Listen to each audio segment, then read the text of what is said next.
Magandang buhay mga katiyats. Meron tayong video dito. Ito'y padala sa atin na mayroon daw silang nakuhang brass box. Yan ay made of brass. Parang ginto rin yan ang kulay kapag nalinis. At sa kanyang size sa tingin ko ay 8 by 12 inches. Ang laki na ganyan ay pwedeng kakasya dyan ang 8 hanggang 10 gold bars na 6 kilograms ang laman yan. Pwede kasi napakabigat niya, binuhat nila kanina at hindi nila maalsa o mabuhat dahil sobrang bigat.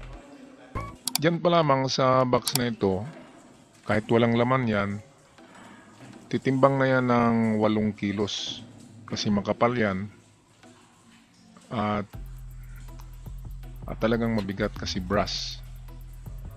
Meron akong ganyan na maliit noon, kung nakita nyo yung plug pole na hinukay ko, merong maliit na may laman na mga tinatawag sa Hapon na omamori.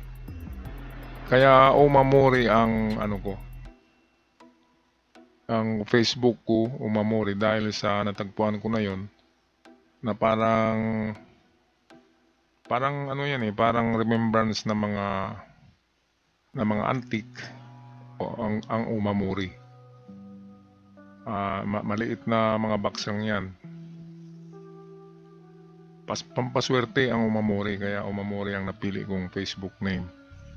Okay, ganitong klaseng materials yon at totoong hindi siya nasisira kapag nabaon ng matagal. Kaya pwedeng totoo ito kasi hindi mag-corrode sa lupa ang brass, lalo na kapag may tubig. Basta't hindi siya na palaging nasikatan ng araw at nahanginan, hindi mag-corrode. Ganyan pa rin ang kanyang estado o kalagayan niya.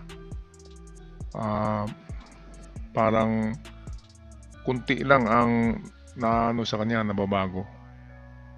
Pero sa ito, nung hindi pa ito ibinaon, siguradong dilaw yan na parang ginto ang kulay.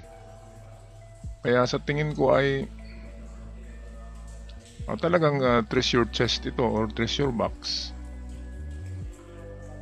Okay, pero hindi kasi natin nakita kung paano sila nag-umpisa, kung paano nakuha yan kasi putol na ang video. Pero overall assessment ko, ito ganda ng airtight, mahigpit talaga yung niya, yung pagkasara ay maganda. Kaya kapag nabuksan nila yan ay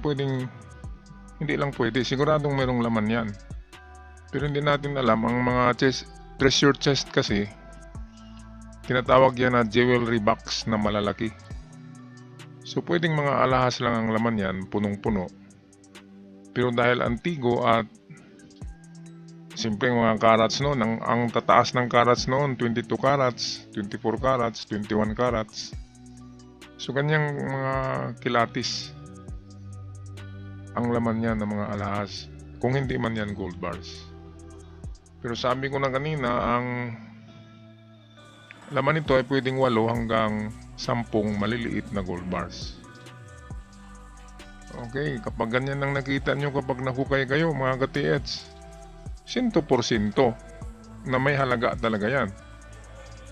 Kahit walang laman yan, ang halaga ng box na yan ay hindi miminus sa 20 mil kung box lang. Kung antique yan na box, kasi tagal-tagal na yan, ay kulang-kulang ang 100,000, di ba? Kung may laman yan, ay siguradong milyones.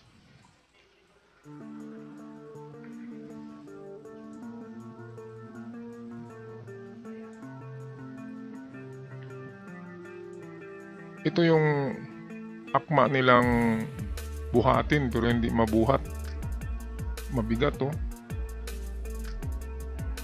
Kaya siguradong may laman siya, kasi kung magaan lang, box lang yan. Pero pinagtaka ko bakit tagal nilang buksan. May kandado ba yan? O nakalak?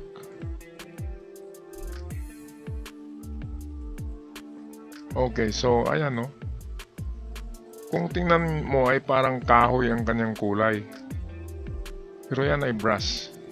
At talagang ano yan, totoong treasure chest. Nalagyan niya ng jewelries. Kaya anong ginagawa niyan sa ilalim ng lupa? Kung hindi importante, bakit itatago, di ba? Kaya sa tingin ko diyan, kahit hindi ko yan nakita ng buksan, ay merong laman. Kaya congrats sa ating mga ka-TH na nakakuha niyan. Ang swerte-swerte nila at ang gagaling. Okay, mabuhay kayo dyan mga ka-TH kung sino man ang nakakuha nito, at sana ay precious metals ang laman ng isang ito. At hanggang sa muli mga ka-TH, comment nyo na lang sa ating comment section ang inyong mga saloobin. Paalam!